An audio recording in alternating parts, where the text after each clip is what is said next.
Skill, luck, hard work, or good looks. If you have ever wondered what it takes to be courtside at an elite sporting event such as the Australian Open, you must listen to this podcast. All right, it's a great pleasure today on Physio+10 to welcome to the podcast Seif Wardini. Seif, welcome to Physio+10 and thanks for joining us. I always like to start these ones off by saying something along the lines of hit us with your best take on why you decided to become a physio, but you actually did something before you physio. So if you could explain what that was and also why you decided to become a physio. Hey, Doug. First of all, thanks for having us on the podcast. And I'll get straight into your question. So I studied Bachelor of Exercise and Sports Science at the University of Western Australia before I did physio. And towards sort of the third year of your sports science degree, you can choose a bit of a stream. And I chose the rehabilitation stream, which really sort of grew on me. And I loved sort of the rehab aspect and the, coaching and training aspect that came with that as well. So that sort of made me decide to get into physio after that. And led me down the track of the Bachelor of Physio at Notre Dame in Fremantle, Perth. And then on to my career. Were you the first of your family to go into that sort of health space? Like, what were your parents doing? Look, I'm a bit of a black sheep in the family for sure. Both of my brothers are mechanical engineers. One's in oil and gas now, one's in construction and property development. My dad's a mechanical engineer and he's sort of been in property development and construction his whole life.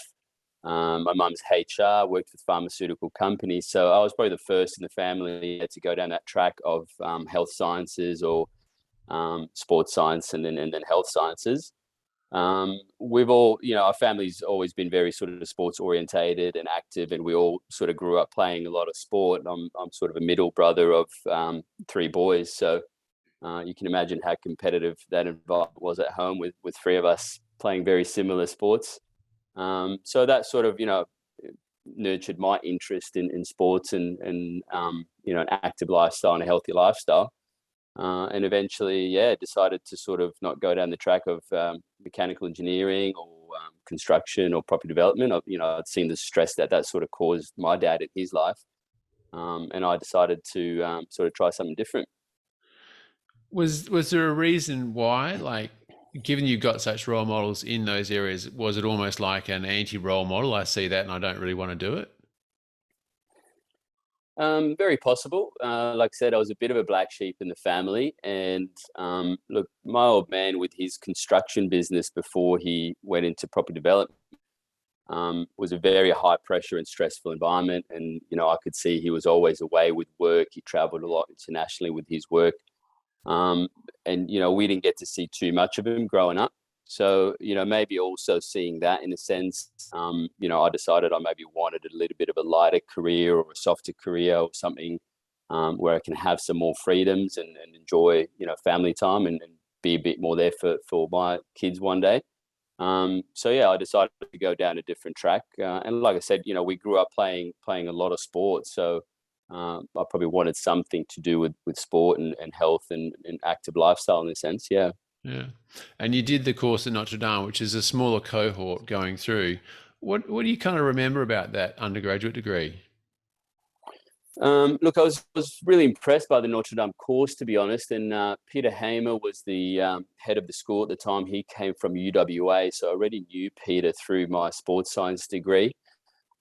Peter had a very practical approach to teaching physiotherapy and a very clinical approach, which appealed to me a little bit more than the Curtin course. The Curtin course seemed to be very much theory-based or science-based and evidence-based rather than clinical and practical. And also, as you said, Curtin is usually a much larger cohort than Notre Dame. I think that year, Notre Dame, we graduated less than 60 physios from memory. And like I said, it's a very clinical and practical course in a sense. And that was sort of driven by Peter Hamer at the time when he moved over from UWA. And from what I understand now, they've actually developed the course at Notre Dame to combine physio and sports science in a 5-year degree, which is, I think, a great achievement for them for sure. Yeah, it's a good thing to add to that sort of physio, sort of like you got the early rehab, and then the sports science gives you that probably later, more tertiary type rehab. So what do you Exactly. Yeah. remember when you graduated and you got your first paycheck and you actually got a certificate saying you're a physio? What do you remember most about your graduation and what it meant to you?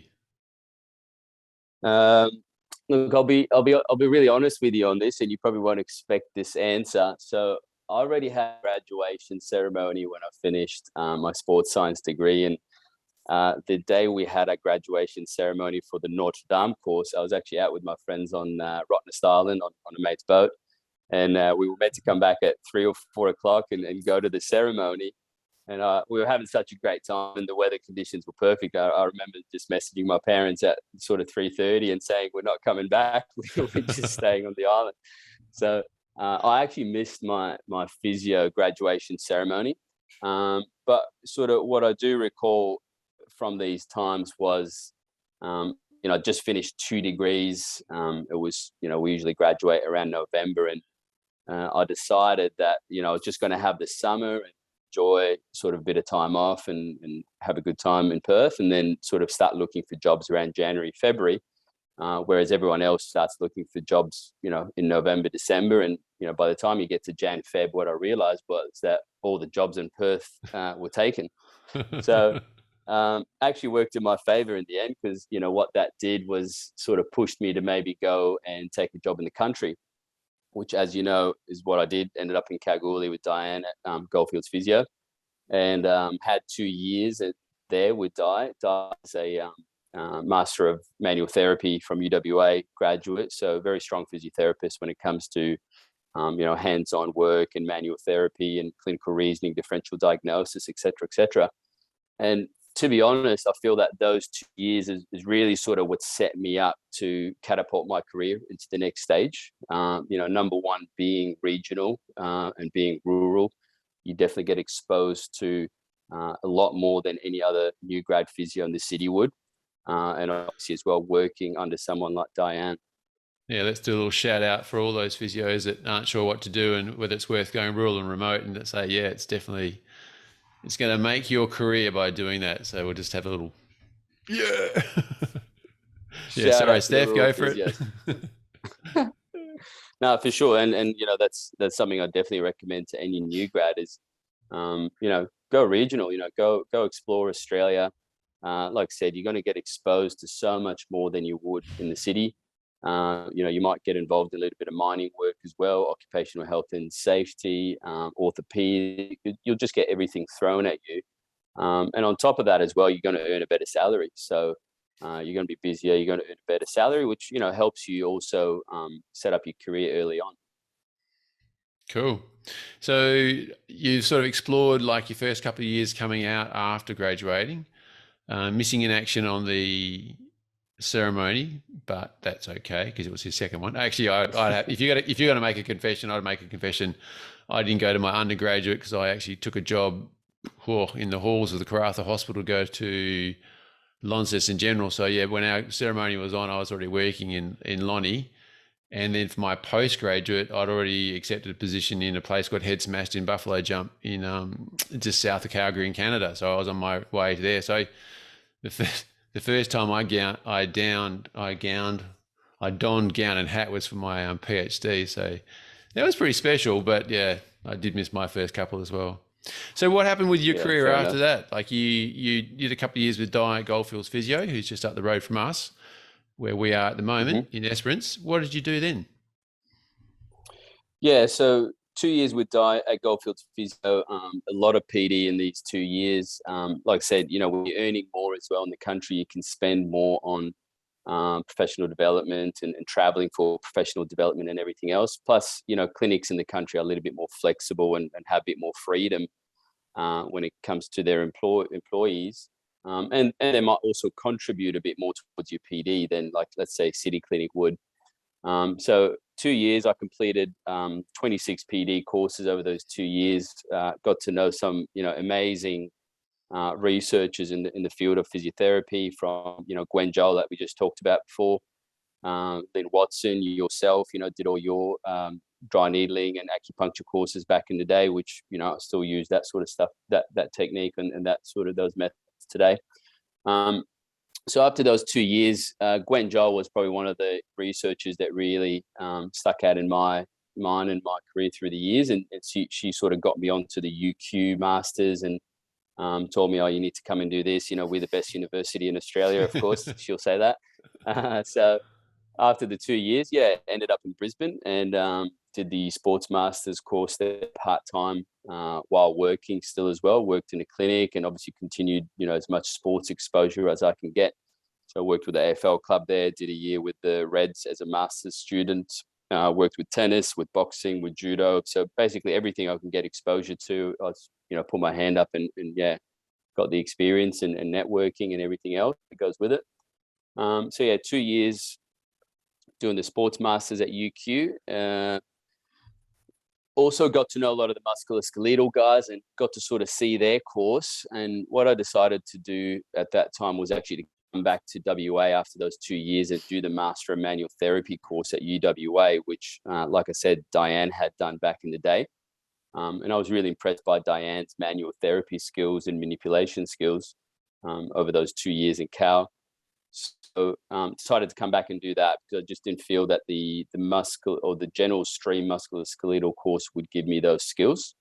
So after that, back in Perth, 2014, finished the Master of Manual Therapy course at UWA. And then, that's when I moved to Europe with my partner to Copenhagen. What would you say you particularly learnt from the course? Like the Masters in UQ would have been 2 years part-time, I'm guessing then? So you're working? Correct. Yep. Yeah. And then when you came back to WA and did the manual therapy, that was a 3-month face-to-face type program? Yep. Correct. Yeah. So it's an 18-month program, 12, so 2 semesters online, which I actually did during my second year at UQ. They're doing the Sports Masters, and then came back and did the 1 semester on campus face-to-face at the School of Surgery there at UWA, which is a clinical residency. Yeah.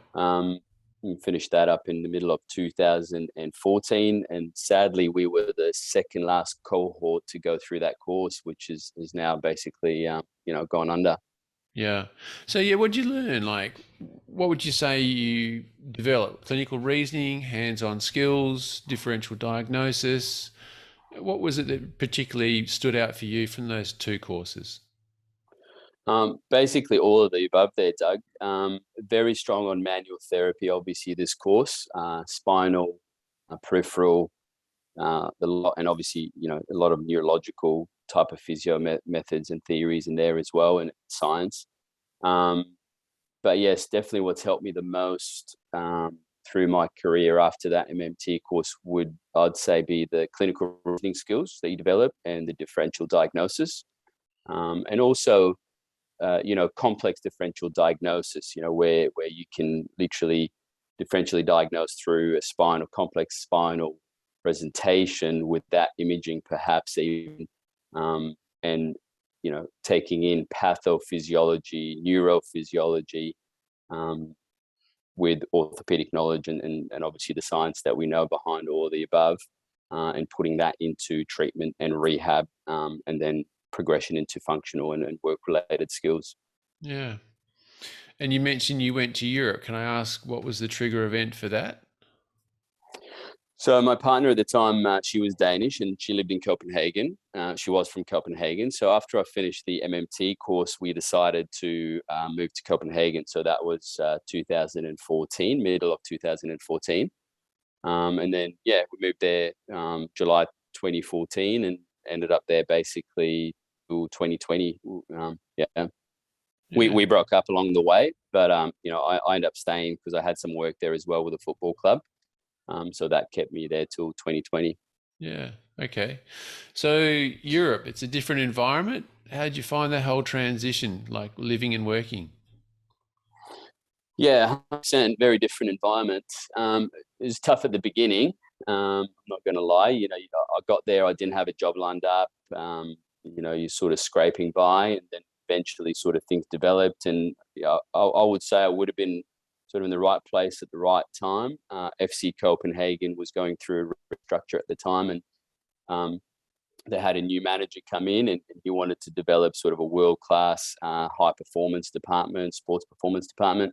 So he ended up recruiting David Cosgrave from Fulham Football Club, which were in the Premier League at the time. Dave came in as the head of sports performance.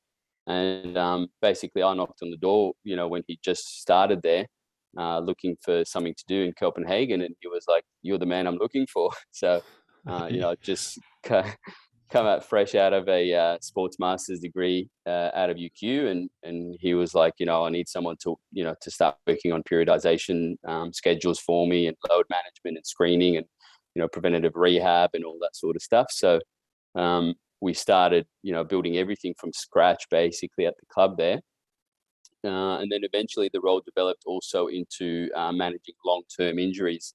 So 2016, unfortunately, we had a very tough season, a lot of major injuries. So, 2 or 3 ACLs, Achilles ruptures, one Achilles rupture, tib fib fractures, a couple of major hammies long-term.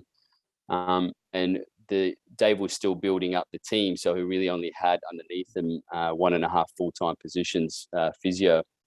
So he basically put me on to all those long-term injuries as well. And he was like, "Right, you'll manage those," because, I could do them alongside my tennis work, with, rehab plans and monitoring and screening and everything else. And the role basically 2016 developed to hold the title of long-term physiotherapist and sports performance physiotherapist. And, by the time we finished up there in 2020, everything was pretty much set up in a sense that anyone can walk in and use the protocols that we've developed, and use the screening tools that we've developed, and periodization methods and schedules and everything else. I think we need to jump back a little bit there. I went too far. Well, I'm just thinking that people are listening to go, I think I heard something about FC Copenhagen, but that's a Danish professional round ball football club. So for those people, and that includes me, I had to go and look it up as well. So FC Copenhagen I think it's not a top tier, but it's a second tier, but it's still a professional football club, isn't it? It's actually in the Danish Superliga, which is the top tier. Okay. And it's actually the biggest or richest football club in all of Scandinavia. Not biggest by size in terms of players and academy numbers and everything else, but probably the richest club in Scandinavia. It's used as a bit of a stepping stone for players, trying to come out of Africa or East Europe and step into the bigger leagues like your Bundesliga, your Spanish league, Premier League, etc., etc. So it's very well known as a club, like I said, bit of a stepping stone for the bigger leagues. And over the years, we've done a lot of that. We recruit from lower leagues, develop, build up athletes, and then sell them on to the bigger leagues, or even take on injured athletes that certain clubs didn't want to deal with, and then invest 3 to 6 months in rehabbing them, putting them back into competition, and then selling them on 2-3 years later to a bigger league again. Okay, so you literally just right place, right time, walked into this type of position. How much, what does your day look like as far as we also need to mention that you threw in the tennis there as well. So it's probably worth explaining that I think your primary job is with the ATP or the World Tennis Federation. And so we'll come back to that in a moment, but running alongside that, you're doing the physio, the rehab, the injury management with the guys at FC Copenhagen. What do you do at FC Copenhagen? What's your role there as far as on a day-to-day or week-to-week, or is it only seasonal? So I'll go back a step. Right place at the right time and a whole lot of hard work. Don't forget about that. I forgot to mention that. It always is. Yeah, it's not as easy as it sounds. But so the title, like I said, the title by 2016 obviously was all very new to us. Me and Dave developing this department and whatnot, sports performance department. But by 2016, would put a title to the role, which, like I said, was long-term injury and sports performance physiotherapist. So that's a long name badge. Yeah. There's a long badge. So, So when I'm at the club managing long-term injuries, so let's say we have an ACL, I'll manage them from, day one, pre-surgery, prehab stuff into surgery, and then have their protocols all ready for, let's say, the first 2 to 4 weeks, 4 to 6 weeks, 6 to 8 weeks, et cetera, et cetera. And the guys will know, obviously, as well, how to monitor their loads. They have pain parameters or a pain schedule they need to follow. They know how to increase their loads from week to week. And then also what I would do before going away for, let's say, a tennis tournament, I'd communicate that back to the full-time team, which was there, and they can always pop a head in as well and check on the players.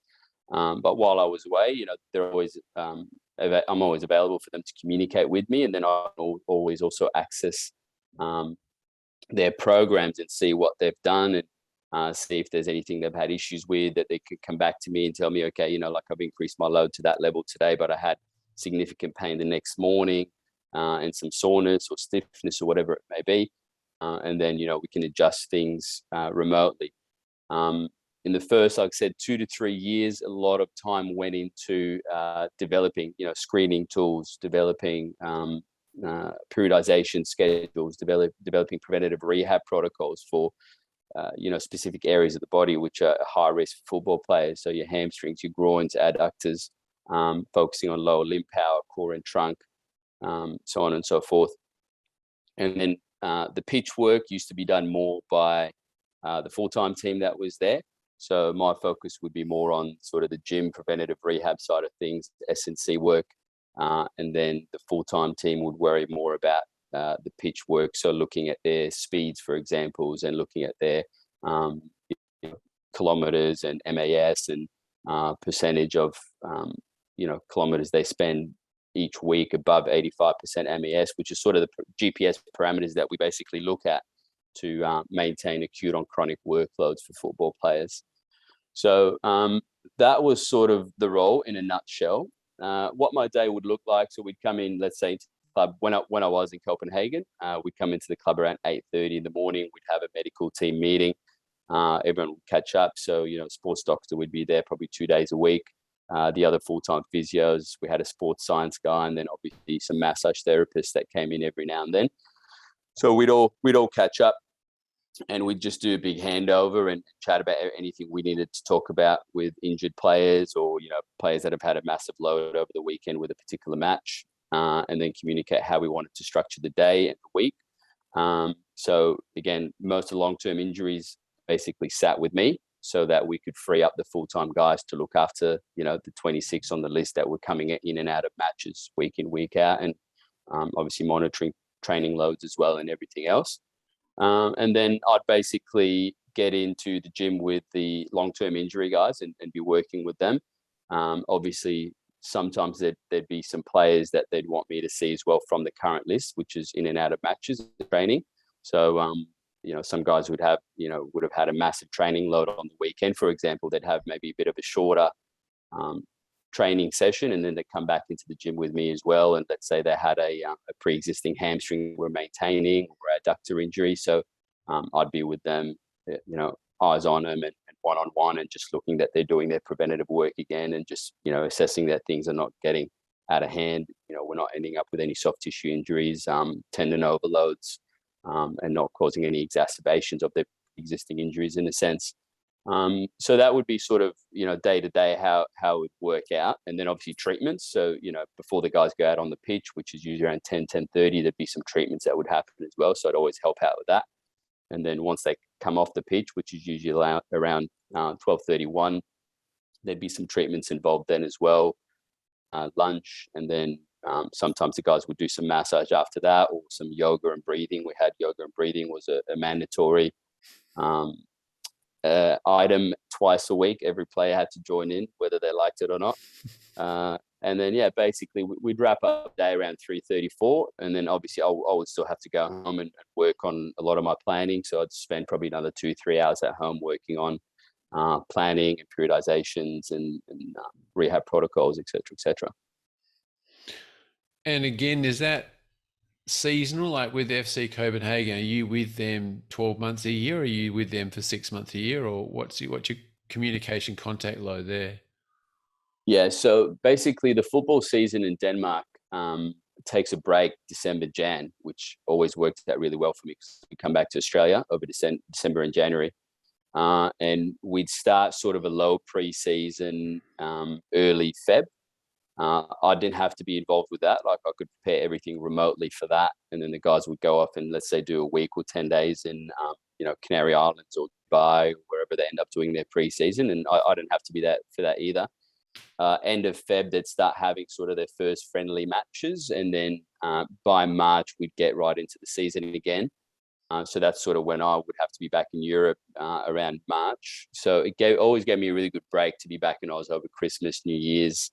Obviously, January, we always have the Australian Open in Melbourne. So it freed up that month for me to be back here for the Australian Open. And then we break again in June, July, just for like a break, 3 or 4 weeks. But then we go through another short pre-season with another block away somewhere with some other teams where we get through some friendly matches and whatnot. And then by end of July, August, we're back into the season again. So yeah, I'd fit that around obviously my tennis schedule, and the fact that we had that break over December, Jan worked out really well in a sense for me to always be back home and involved with the Aussie Open as well. Yeah. So what is your role with tennis? Like, how did you get into that, and what do you do there? So I got into tennis when I was in Brisbane, actually, at UQ, and it was just part of my work experience, or part of the practical hours that we had to get up with the master's program. Is I did some work with Tennis Australia there. Did that for a year or two. Got to meet a lot of the guys from the ATP. Made some good contacts, and then basically when I got over to Europe, just stayed in contact with the ATP guys. Went down to a couple of tournaments to meet them again and sort of get a bit of exposure and show your face in a sense. And then 2015, a position became available, which was a contracting position. So I put my hand up for that. Did 10 or 12 tournaments for the ATP that year. And then by 2016, went on to a full-time employment contract, which is basically you just have to cover 20 weeks for the tour every year. And that can be anywhere? Correct. Yeah, it's all around the world. You're basically just on a full-time employment contract, but you're working the 20 tournament weeks throughout the year. So let's say now I've just completed 4 weeks, obviously in Sydney and Melbourne for the Australian swing. So that's sort of 4 weeks out of your 20. And then, next time I have to be out on the tour would be end of March now. So do you kind of choose is there a roster where you sort of make yourself available for certain tournaments to get your 20 weeks up, so then you can still factor your football stuff around that? Correct. Yeah. So we have 20 plus physios. I think we're about 23 now that work for the ATP on the medical department. And basically everyone just sends in their availability or their preferences and their scheduling and, times of the year that they want off, or times of the year that they, want more weeks to work, et cetera, et cetera. And then, we have Vice President of Medical Services. He coordinates all of that and then releases the schedule. And we usually have our schedule a whole year in advance because we know, the tournaments are all set a good year in advance. Yeah. So basically, where you're going to be for the whole year. And does that work, like, for people thinking maybe about this? Is it common for physios on the international stage to be having 2 jobs, 2 different sports, or would they normally just cover a football team and that would be it? If you're a full-timer at a football club, then yes, that's the only thing you can do. But there are a lot of football clubs or a lot of other organizations, sporting organizations, that will employ physios on a part-time basis or on a contracting basis. So you'll find a lot of physios that, yes, will combine 2 sports, or perhaps even combine a sport with a clinic. So that's very common, because generally speaking, it's all driven or dictated by budgets to a certain extent as well within these clubs, within these organizations. So it depends as well what their budgets can get them. They might not be able to recruit 3 full-time physios. Yeah. They might be able to recruit, 1 full-time physio and 2 part-timers or something of that nature. Okay. So I think it is quite common, probably with the exception of maybe some of the AFL clubs we have here. I know that they tend to go for sort of full-time positions more, although I know people that definitely do contract to football clubs as well and work in a clinic. and probably some of the the top level round ball football clubs in Europe, like your Chelsea's and Manchester United and Barcelona, Real Madrid. And the main reason with those clubs is because they are probably a lot more private about what they do within their medical rooms and their treatment rooms. And it's part of their competitive edge is what they do probably with their athletes, that they don't want the competition to be known about, and they don't want that to be getting around the public. Right. Okay. So do you see yourself going full time with FC Copenhagen, or that will always be a part-time job? For me, it was always intended to be a part-time job. I've actually finished up that contract in 2020. And Dave has moved on now as well. So, he's married to the full-time football profession. So he's moved on to Orlando City Football Club in the MLS in the US. Right. And for me, like, I was always very happy to just do a contracting role there, because, full-time football is intense. You're there 6-7 days a week. You're married to the season, whereas like as a part-time role or contracting role, I had a little bit more freedom, like I said, to do tennis as well, and to also do some other things that I enjoy doing on the side. I'm very much a lifestyle-oriented person, and I enjoy to travel, and I have my activities and hobbies and everything else. So I enjoy to have my life as well. It gave me that freedom, but it also allowed me the exposure and the experience. You just have to learn how to time manage and balance things out. And there is no more 9 to 5 when you get to that sort of setup. You just work to get the job done whenever needed, and whatever hours it takes to get it done. Yeah. So as a physio, what's your number one goal? You mean long term, like eventually, or Yeah, more as a within clinician, sports? like when you see a patient, and what are you saying to yourself? Like, my goal with this patient is, like, as Hmm. I, yeah, just as a general question in that sense. Yeah, like when I see a patient, I think my number one goal would be to empower them and to educate them. I think that's one of the biggest things we can do, is to educate our patients so that they are driving their own boat in a sense. You know what I mean? And Yeah, um, know what they're doing, know why they're doing what they're doing, know how to monitor and sort of keep an eye on their responses and their adaptations and pain, or whatever it may be. But education is probably one of the most powerful tools that we have to give patients. And like I said, by educating your patient, you're also empowering them to a certain degree, to lead a better lifestyle and a healthier lifestyle, and to reach performance parameters that maybe they didn't know they could reach. And when they can do that on their own without you being there with them all the time, it creates a sense of intrinsic motivation for that athlete or that patient as well. That's it's more powerful than anything you can offer them. and following that up, looking across the education that you provide, what's probably the most common thing you hear yourself repeating? With athletes, I'd say learning how to monitor their loads, and monitoring their pain, and monitoring their responses to what they're doing.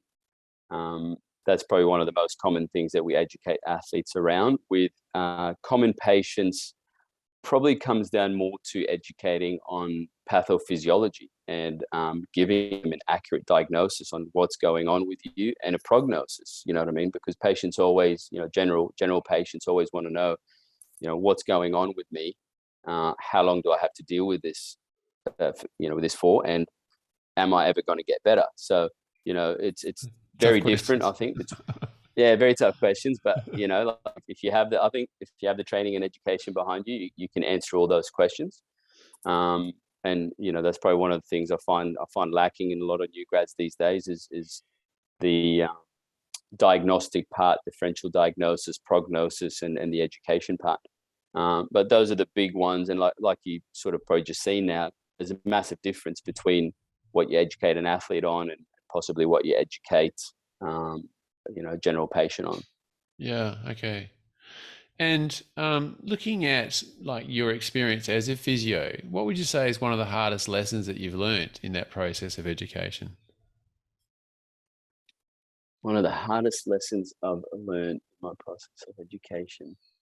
Um, don't make assumptions, I would say, would be one of the biggest things I've learned. Like, sometimes you don't know what someone's potential is, and what they can achieve and what their motivation is. So, maybe early on in my career, I, maybe made some assumptions on a patient, on, what their potential is or what they could achieve. And then that patient or that client or that athlete ends up sort of, blowing away any perceptions you might have had as to their potential or what they could achieve and reach. Every patient is an individual. And, what I would say is, try not to apply a blanket rule or a recipe or a method to any particular patient, athlete, or client that you deal with, and allow yourself a little bit of time to get to know the person that you're working with, so that they can show you as well what they're made of, and show you where their potential is and what their motivations are, because then you can tap into those motivations and, again, go further than what you might have expected. It's a tough one, because in some ways you sort of don't want to become their friend, because you might have to give them some hard, tough love. At the same time, you need to become their friend to get their confidence in your capacity to assist them get to where they want to be. So that sounds like a fine line to walk. Yeah. I agree. It is a fine line to walk. I think with experience and, the more you do it, you get better at it, for sure. But I also feel that, if you set the rules and you set the guidelines early on for the patient or a client or an athlete, and you remind them of those, rules or guidelines around your interaction with them as you go, those lines are usually not crossed, and that it remains a professional relationship. And that's sort of what I found sometimes is very important, is to set some rules and guidelines early on with your interaction. More so with athletes, I find, than general patients, because general patients or clients maybe you won't get that close to. But with athletes, it's very easy, especially how often and how much you see them when you work in an elite sports environment. It's very easy to get close, and it's very easy to become a friend, and it's very easy to become familiar. So it's very important to set, some rules and guidelines and barriers in a sense, or limits in a sense from the get-go. And then ensuring that you reinforce them along the way as well, both on the athlete and on yourself. So you make sure that you also commit to those rules and guidelines that you've set up with the athlete. It sounds like you've got some strong thoughts there. Any particular experience you'd want to pass on to people listening? I wouldn't say anything specific, but some of the classics with athletes is, if you become too friendly with them, they can become a bit complacent as well, in the sense that they don't adhere to what they need to do, or their time management is terrible. You have an appointment with them at 12 o'clock at the gym, and they're there at 12:20, because maybe they can do that with other people and they get away with it. But you have commitment to your session. It's not about me. It's not about the time that you promised me to be at the gym. It's about your commitment to your rehab and the discipline that you have to keep to reach your full potential and your full functional capacity again, to get back on the pitch or on the court. So those are the rules, and those are the big ones, really, is to just ensure that the athlete is committing to themselves and to the process more than anything. It's not about me. It's not about keeping their promise to me. It's about committing and having discipline to their own process to return back to where they want to be. It reminds me of a parenting lesson, where it's like, it's not about me, the parent, it's about you, the child, developing boundaries within yourself. And, it's not an emotional thing. It's just about, you said this, so therefore it's important that you learn to follow through on your own words and your own actions, and taking that emotional 100%. component. It's very interesting, isn't it, how similar it is. And look, I'm not saying that every athlete is like that. You'll have athletes that are, 24-hour professionals. You tell them your appointment's at 10 at the gym, they're there at quarter to 11, quarter to. Ready. They've got, their nutrition ready, their drinks ready, their gym equipment ready. Everything's good to go. And then you have others which just sort of push those limits a bit, those barriers.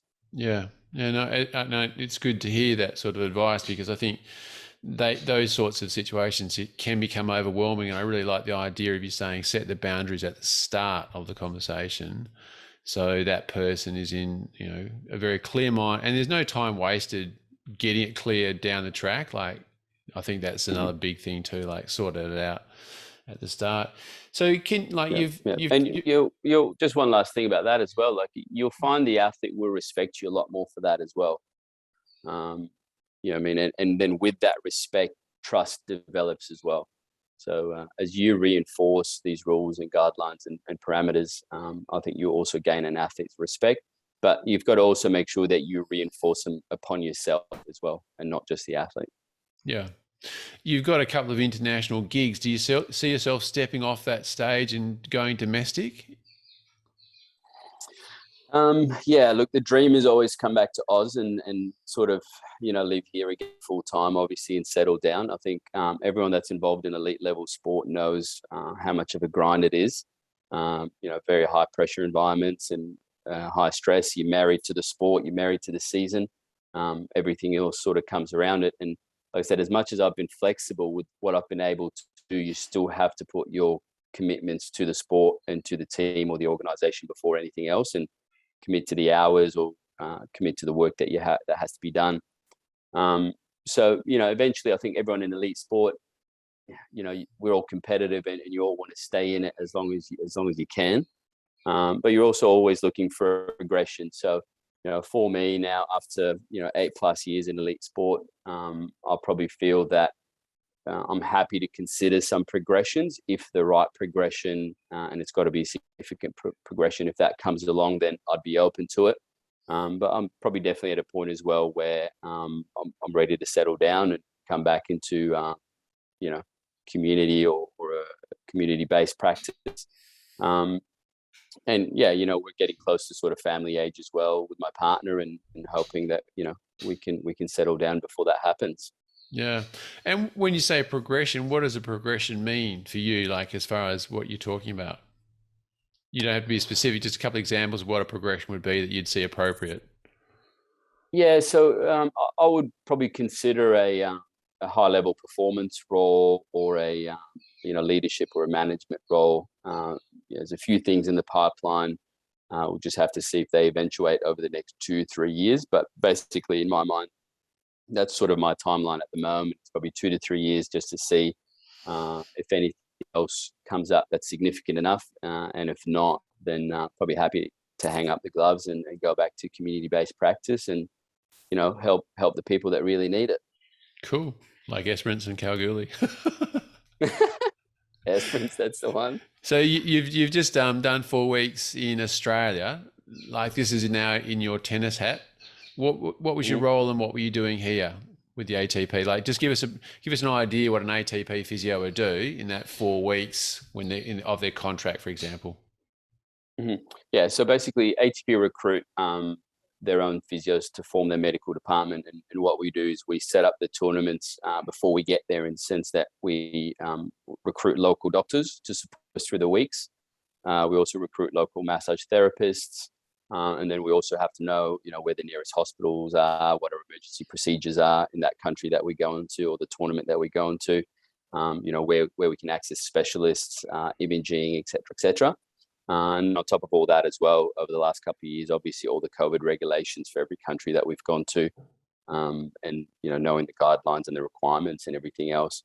So the work starts before we get to the tournaments, obviously, and setting everything up and communicating with the local teams and whatnot. And then once we get there, once we're on the ground, obviously first day or two, you come in and you just make sure that your rooms are ready, your treatment rooms are ready, you meet up with the doctors, and you go through sort of some checklists and make sure that we have everyone's numbers, and we know how we're all communicating with radios, and where the ambulance is, where the AEDs are, how we get to emergency as quickly as we can, how we activate an emergency response and the paramedics if needed, and so on and so forth.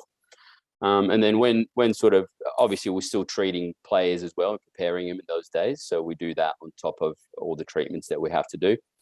And then when sort of the competition starts, we're usually there an hour and a half, 2 hours before matches commence. doing all the preps for the guys going on. So that involves some treatments, involves some pre-activation work, some taping, etc. The guys go on court.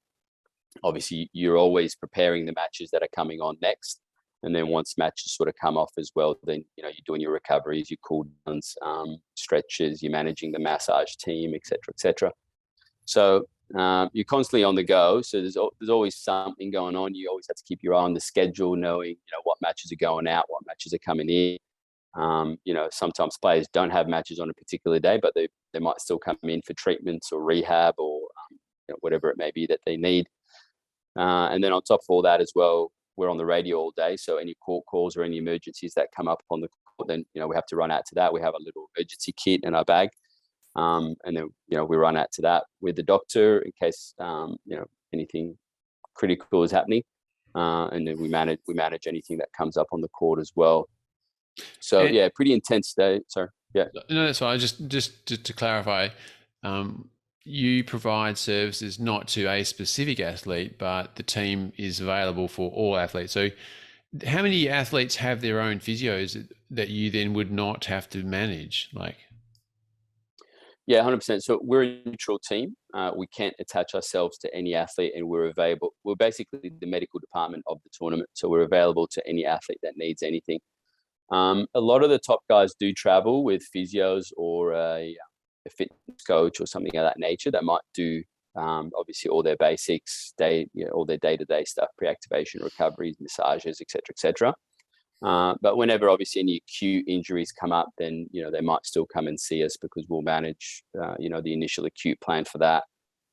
We might send them off for imaging. Sports doctor will be involved as well in assessing it, whatnot. So, you know, we'll see everyone really to a certain degree, some more than others. The guys that don't travel with their own physios, obviously, will see more. And the guys that are traveling with someone will see only, you know, in and out or when something acute happens on site or at the tournament. Cool. And that goes for the 4 weeks that you're rostered on, and is your day just like an 8 to 5 sort of being available? Yeah. I wish my day was at 8 to 5. Actually, in saying that, that's pretty rude, because I was there watching Nadal going through to 1 o'clock in the morning. I'm thinking, my gosh, that is a long session. Yeah. So, that's where it comes down to, you know, elite sport, working elite sport, demands are high and the pressure is high. So you're working, Grand Slams, we're probably working anywhere between 12 to 16 hours. We have a team of 6 ATP physios, for example, at the Aussie Open this year. So we take turns with the late shifts, and we try to obviously manage, you know, rest and recovery times between our shifts. But generally speaking, your hours, you know, 12 hours plus in a sense.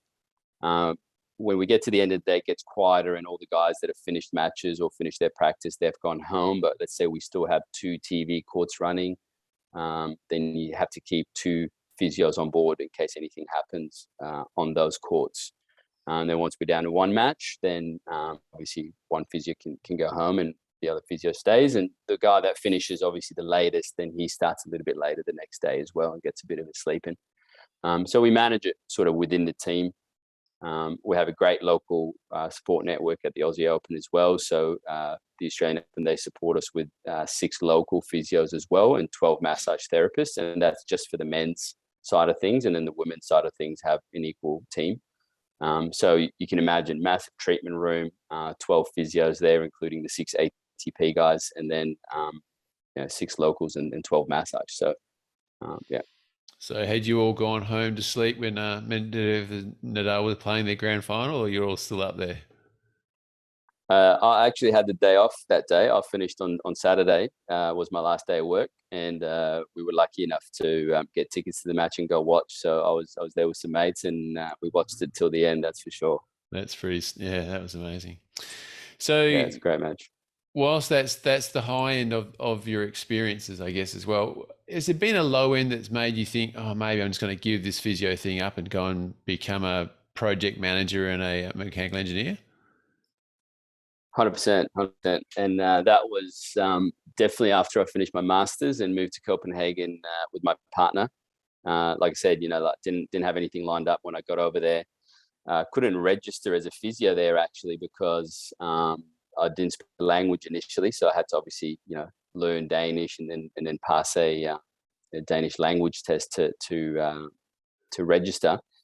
So when I started with FC Copenhagen, my first, I'd say, 6 to 12 months was almost given in my time for free, just to build that relationship up and sort of get to know Dave a lot more and get to know get him to know what I can offer him and offer the club. And then I was very lucky that once he sort of took control of budgets in 2015 and got handed that responsibility, that he got me onto a proper contract and everything else. But yeah, that was very much a low time for me. I just completed 4 degrees at university and thinking, all right, like you sought after anywhere you go in the world, someone's going to recruit you or give you a job, and you're still sort of sitting there struggling for a paycheck. So that was definitely a very, very low part of my career, and I was definitely considering of giving it up, and even had chats to my old man at the time and told him, look, I'll just come back and get into property development with you. My partner and our relationship was on the rocks as well, so definitely very, very tough time. But I got through it, and don't regret any of it now. Whatever sort of doesn't kill you makes you stronger, and yeah, definitely. I would say a very important 6 years of my career with FC Copenhagen. And yeah, I wouldn't have done it any other way. And was there something particularly that pulled you through?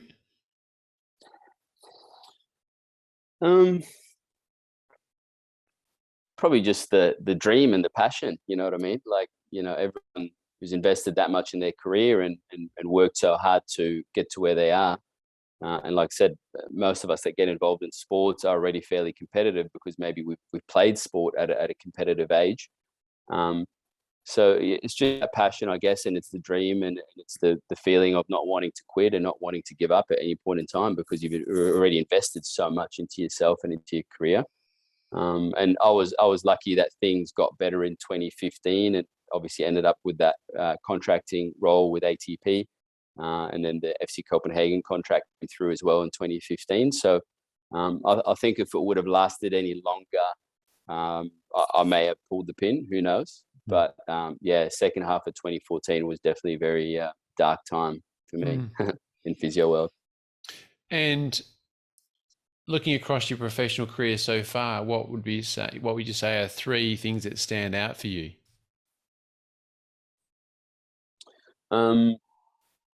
Number one, going regional when I graduated. That would be sort of one of the biggest things that, like I said, catapulted me to where I've become, or where I've sort of come to in my career. Number 2 would be the amount of exposure that I gave myself, both to world-renowned clinicians, and also like I said, whenever wherever I could get experience in any type of sport, I went down and put my hand up and volunteered, or got paid peanuts to do a few hours here and there just to get the exposure. And it's not just about the exposure, it's also about networking, and it's about meeting the right people, and you never know who knows who. So once you get to know someone, they might know another 10 people that can help you out eventually. So it's also about the networking and developing relationships, that's for sure. So yeah, the amount of exposure, I'd say, would be number 2 that I gave myself. And then number 3, I'd probably say, taking that leap of faith and going over to Europe and having a crack over there. I understand that I did go there because of my partner initially, but I sort of had that feeling that I maybe wanted to get into international sport as well. So I'd say, finally just taking that leap of faith and going overseas and, having a crack. Yeah. Okay. And if you had the opportunity to step back to your younger self, just coming out of grad school and that, what sorts of bits of advice would you like to pass on to him? I'd probably say, something along the lines of, be patient with yourself. Don't be too critical. I know I was very critical of myself in my early years as a physio and trying to get into the sports world.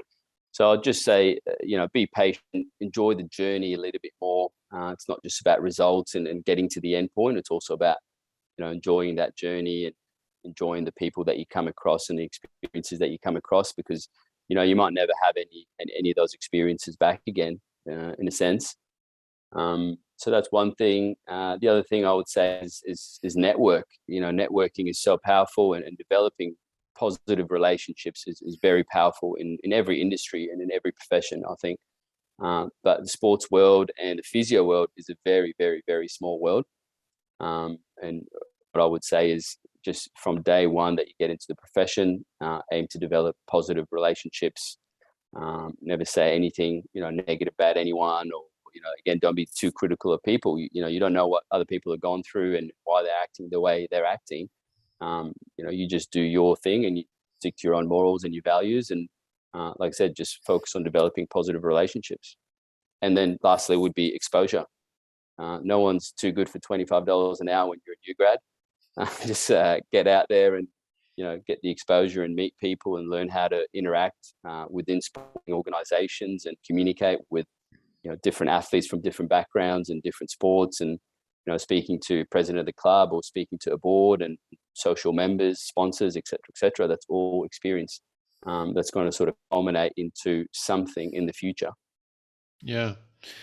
And looking forward, as far as in our professional capacity, where do you see, or where would you like to see our profession going over the next sort of 4 or 5 years? Yeah, interesting question, Doug. I think physio has sort of lost its path a little bit, to be completely honest with you. And I think we've become this profession. It's very sort of grey and very unknown. Like patients these days, when they go to see a physio, they don't know what to expect anymore. We're not super strong at manual therapy anymore. I'm talking about, newer generations of physiotherapists that are coming out in the last maybe 3 to 5 years. We're not super strong at manual therapy anymore. We're not super strong at clinical reasoning or differential diagnosis. We're not even strong at, high-level rehab or S&C or, functional rehab in a sense. So it seems to me like patients, you can get anything going to physio, and patients really don't know what they're going to get. And that's what's sort of really hurting us. Whereas, if a patient goes to a chiro, they sort of know what they're going to get. Or if they go to an osteo, they sort of know what they're going to get. And if they go to an exercise physiologist, they even know what they're going to get. But we're very sort of wishy-washy.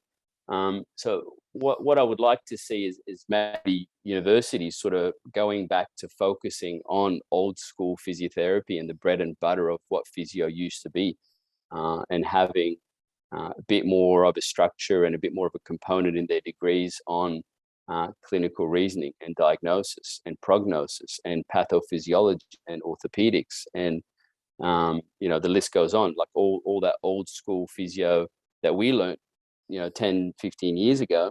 But unfortunately nowadays, we've really lost touch with that. And like I said, the degrees and the new grads coming out just don't have a direction or don't have a clear understanding of the service that they provide for their patients and clients. Great. Well, Seif, thanks very much for your insights into elite sport. It's certainly a world I've never. Well, I guess I did strap Monica Searle's ankle once at the Hopman Cup, but thank Nice. you. Yeah, thank you so much for that, and also thanks so much for sharing your insights into our profession, because that's really valuable, and I do appreciate it very much. And all the best going forward with your tennis and whatever you've got lined up in the pipeline. Thanks heaps. Great. Thanks, Doug. Thanks for having us.